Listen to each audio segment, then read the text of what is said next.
त्याच्यावर आमचं हायकमांड चर्चा करत आहे आणि हायकमांडचे जे आदेश येतील त्याचं पालन आम्ही करू. या गुंडांचं समर्थन करणारं महाराष्ट्रातलं सरकारच आहे.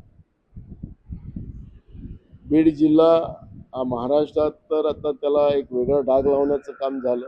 माफिया कसे असतात आणि राजकीय लोकांचा वर्दच कसा असतो याचं सगळं एक ज्वलंत उदाहरण महाराष्ट्रामध्ये बीडच्या माध्यमातून पाहायला मिळालं. हेच प्रत्येक जिल्ह्यामध्ये आहे. नाशिकमध्ये आहे, ठाण्यामध्ये आहे, मुंबईमध्ये आहे, महाराष्ट्राच्या नागपूरमध्ये पण आहे. गुंडांना सोबत ठेवून लोकांमध्ये दहशत निर्माण करून भारतीय जनता पार्टी या पद्धतीचं घाणेरडं राजकारण महाराष्ट्रात करते आहे, शाहू फुले आंबेडकरच्या महाराष्ट्रात करते आहे. हे चित्र आपण पाहतोय. त्यामुळे गुंडांचं साम्राज्य या महाराष्ट्रामध्ये सुरू झालेलं आहे. राहुल गांधींवर खोटे केसेस दायर करून बीजेपी ज्या पद्धतीनं विरोधी व्यवस्थेला संपवण्याचा प्रयत्न करते त्याचं हे दर्शन आहे. यूपीच्याही कोर्टामध्ये राहुल गांधींनी सांगितलं की माझ्यावरही खोटे आरोप लावलेले आहेत. आता इथं पण आपण पाहिलं असेल भिवंडीमध्येही त्यांनी त्याच पद्धतीचं त्या न्यायालयामध्ये त्या पद्धतीचं उत्तर दिलेलं आहे.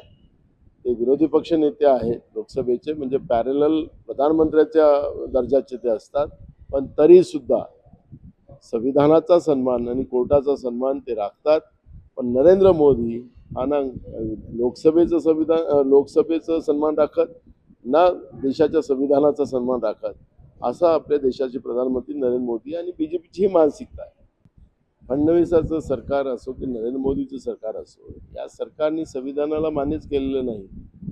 विरोधी पक्ष नेत्यांची भूमिका एक महत्त्वाची असतं, पण काही सांगायचं संख्याबळाची कारणं सांगून त्या पद्धतीनं दिशाभूल करण्याचं काम ते करतात. ज्यावेळेस 2 सदस्य भाजपचे होते त्यावेळेसही काँग्रेसने भाजपचा विरोधी पक्ष नेता दिला होता.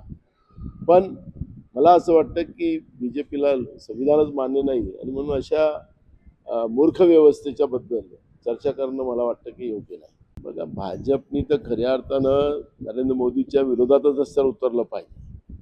ज्या पद्धतीनं देशाला विकलं गेलं, ट्रम्प म्हणेल त्या पद्धतीनं करार त्यांनी केला, देशाच्या शेतकऱ्यांना बर्बाद केलं, देश विकला, भारतमातेला विकलं आणि म्हणून नरेंद्र मोदीच्या विरोधात बीजेपीने मोर्चा काढला पाहिजे, ते आंदोलन केले पाहिजे. पण बीजेपीची पापं लपवण्यासाठी, नरेंद्र मोदीचे आणि बीजेपीचे पापं लपवण्यासाठी या पद्धतीनं काँग्रेसच्या विरोधात आंदोलन करून लोकांची दिशाभूल करण्याचं काम करते. याचा काही फरक पडणार नाही.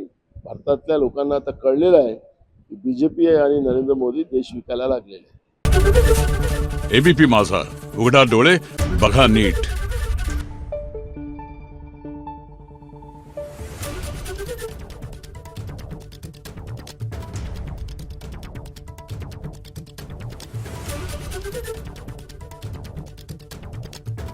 Thank you.